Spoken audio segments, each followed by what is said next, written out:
नमस्कार साथियों, आप सभी का स्वागत है आपके अपने YouTube channel daily GK master पर। साथियों, आज है 26 मई और 26 मई से टॉप करंट अफेयर्स के क्वेश्चन हैं जो डेली अपडेट्स होते हैं। काफ़ी इंपॉर्टेंट है, महत्वपूर्ण है। एग्जाम की दृष्टि से देखा जाए तो ये सभी क्वेश्चन एग्जाम में छपने वाले हैं। आप लोग चैनल पर पहली बार आए हो तो चैनल को सब्सक्राइबर कीजिए, बेल आइकन को ऑन कीजिए और वीडियो को लाइक शेयर जरूर कर दीजिए। क्लास पसंद आए तो लास्ट में एक प्यारा सा कमेंट जरूर कीजिए। साथियों, टेलीग्राम का लिंक डिस्क्रिप्शन में होगा, ज्वाइन कर लेना। पीडीएफ फाइल प्लस वीडियो मिल जाएगी। तो आइए शुरू करते हैं बिना किसी देरी से पहले क्वेश्चन से। क्वेश्चन है, हाल ही में किसने साइबर धोखाधड़ी की रोकथाम के लिए वित्तीय धोखाधड़ी जोखिम संकेतक लॉन्च किया है? तो बताइए। अगर आप लोग करंट अफेयर्स की क्लासें पढ़ते हो, न्यूज़ अखबार पढ़ते हो, तो आपको आंसर जरूर पता होगा। ठीक है, तो साइबर धोखाधड़ी रोकथाम के लिए वित्तीय धोखाधड़ी जोखिम संकेतक ये किसके द्वारा लॉन्च किया गया है? ये दूरसंचार विभाग के द्वारा लॉन्च किया गया है। ठीक है, डिपार्टमेंट ऑफ टेलीकम्युनिकेशन के द्वारा इसको लॉन्च किया गया है। ये काफ़ी इम्पोर्टेंट है। ठीक है, यह संकेतक संदिग्ध फ़ोन नंबरों की पहचान कर डिजिटल धोखाधड़ी को रोकने में मदद करता है। ठीक है, ध्यान में रखिए। अब आप अपन आगे की ओर बढ़ते हैं। अगला क्वेश्चन है, हाल ही में केंद्रीय गृह मंत्री कौन है? अमित शाह जी है भारत के। तो इन्होंने किस राज्य में 13 तुझको अर्पण पोर्टल लॉन्च किया गया है? किसके द्वारा? गृह मंत्री अमित शाह जी के द्वारा इसको लॉन्च किया गया है। ये पोर्टल है 13 तुझको अर्पण। ठीक है, और साथियों ये लॉन्च किया गया है गुजरात में। कहाँ पर लॉन्च किया गया है? गुजरात राज्य में इसको लॉन्च किया गया है। ठीक है, गुजरात में यह पोर्टल शहीदों के परिवारों के लिए समर्पित सेवाएं प्रदान करने के लिए शुरू किया गया है। आइए आगे की ओर बढ़ते हैं। निम्नलिखित में से किस देश ने 2025-26 कार्यकाल के लिए एशियाई उत्पादकता संगठन की अध्यक्षता संभाली है? तो एशियाई उत्पादकता संगठन 2025-26 में किस देश के द्वारा किया गया है? तो ये किया गया है भारत देश के द्वारा संभाला गया है। किसके द्वारा? भारत के द्वारा। तो भारत का कार्यकाल एशियाई उत्पादकता संगठन, जिसको अपन एपीओ की अध्यक्षता संभालती है। ठीक है, नेक्स्ट क्वेश्चन है, विश्व दूरसंचार दिवस की थीम क्या है? इसकी थीम है डिजिटल परिवर्तन में लैंगिक समानता को करना है। ठीक है, दूरसंचार दिवस है ये 2025, इसकी थीम बताई गई है। ठीक है, इसमें थीम लैंगिक समानता और समावेशी डिजिटल परिवर्तन को बढ़ावा भी ये देता रहता है। नेक्स्ट क्वेश्चन है, हाल ही में प्रधानमंत्री नरेंद्र मोदी, ध्यान में रखिएगा क्वेश्चन काफ़ी इंपॉर्टेंट है। प्रधानमंत्री नरेंद्र मोदी ने 18 राज्यों में कितने अमृत भारत रेलवे स्टेशनों का उद्घाटन किया गया है? तो 18 राज्यों में किया गया है। और ये कितने रेलवे स्टेशनों का उद्घाटन किया गया है? ये किया है 103। कितने का? 103 रेलवे स्टेशनों का उद्घाटन किया गया है। 18 राज्यों में बुनियादी ढांचे के उन्नयन के लिए तहत 103 स्टेशनों का उद्घाटन किया गया है। ठीक है, आगे की ओर बढ़ते हैं। हाल ही में किस राज्य में तितली की एक नई प्रजाति यूथालीना मलकाना को खोजा गया है? तो साथियों ये अरुणाचल प्रदेश में खोजा गया है। कहाँ पर?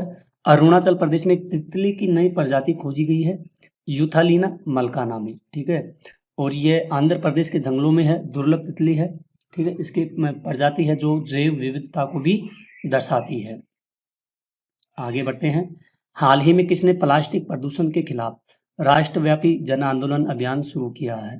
और ये किसके द्वारा अभियान शुरू किया गया है? ये किया है गृह मंत्री अमित शाह जी के द्वारा शुरू किया गया है। ठीक है, राष्ट्रव्यापी जन आंदोलन। अमित शाह ने पर्यावरण सुरक्षा के तहत प्लास्टिक प्रदूषण के खिलाफ जन अभियान शुरू करने की घोषणा की गई है। काफ़ी इम्पोर्टेंट है। ठीक है, महत्वपूर्ण भी है। अच्छा साथियों, आपको बता दिया जा रहा है कि 26 मई को, कब? 26 मई 2025 को राष्ट्रीय क्षमा दिवस मनाया जाता है। इसको भी आप लोग ध्यान में रखना। ठीक है, और इसी 26 मई को राष्ट्रीय स्मृति दिवस, क्या? राष्ट्रीय स्मृति दिवस भी मनाया जाता है। इसको भी आप लोग नोट कर लेना। और 26 मई को 2025 को अंतर्राष्ट्रीय, कौन सा? अंतर्राष्ट्रीय आलू दिवस क्या मनाया जाता है? आलू दिवस भी मनाया जाता है। इसको भी आप लोग इम्पोर्टेंट रखिएगा, ठीक है। और श्रीलंका के सबसे पुराने आयुर्वेद विश्वविद्यालय है IYD 2025 का उद्घाटन समारोह किया गया है, ठीक है। आइए आगे बढ़ते हैं। हाल ही में राजा राम मोहन राय की कितनीवीं जयंती मनाई गई है? तो इनकी जयंती मनाई गई है साथियों 253वीं जयंती मनाई गई है। किसकी? राजा राम मोहन राय हैं, ठीक है। इनकी जयंती मनाई गई है। काफ़ी इम्पोर्टेंट क्वेश्चन है, ठीक है। ये थे भारत में सामाजिक सुधारों के अग्रदूत थे जिनकी 253वीं जयंती मनाई गई है। आगे की ओर बढ़ते हैं। हाल ही में किस देश में विश्व हाइड्रोजन शिखर सम्मेलन 2025 आयोजित की गई है? शिखर सम्मेलन हाइड्रोजन की ये आयोजित की गई है साथियों।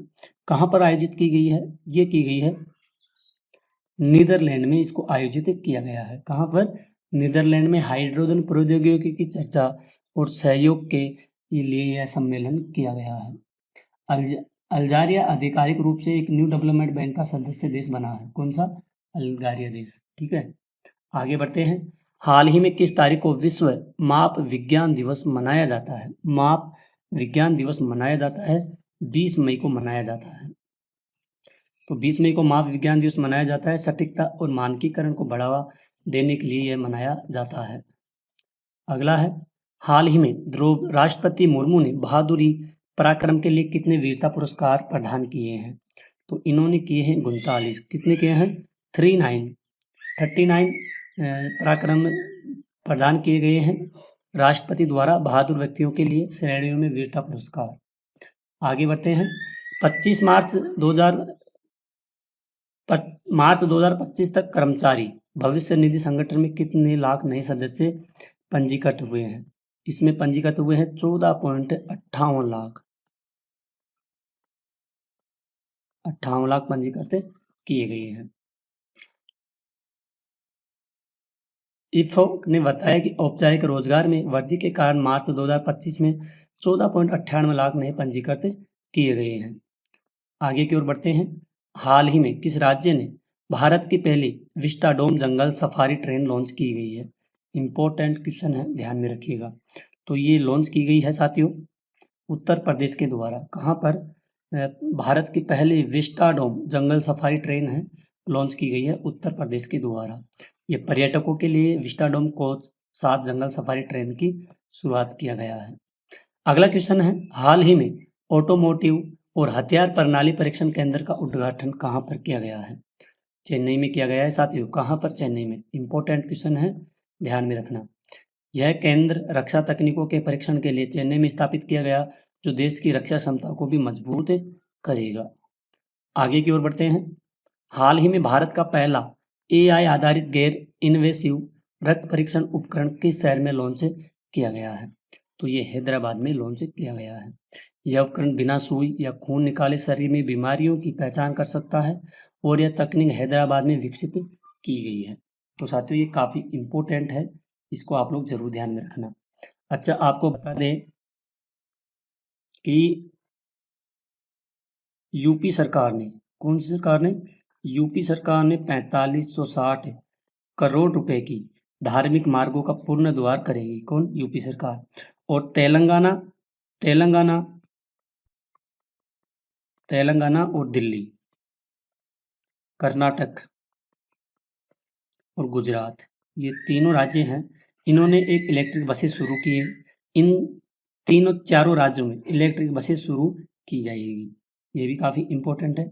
ब्रिटेन ने चागोर द्वीप समूह को मॉरिशस को सौंपने के लिए समझौते पर हस्ताक्षर किया गया है। तो साथियों आज की क्वेश्चन और क्वालिटी काफ़ी महत्वपूर्ण थी, इम्पोर्टेंट क्लास थी।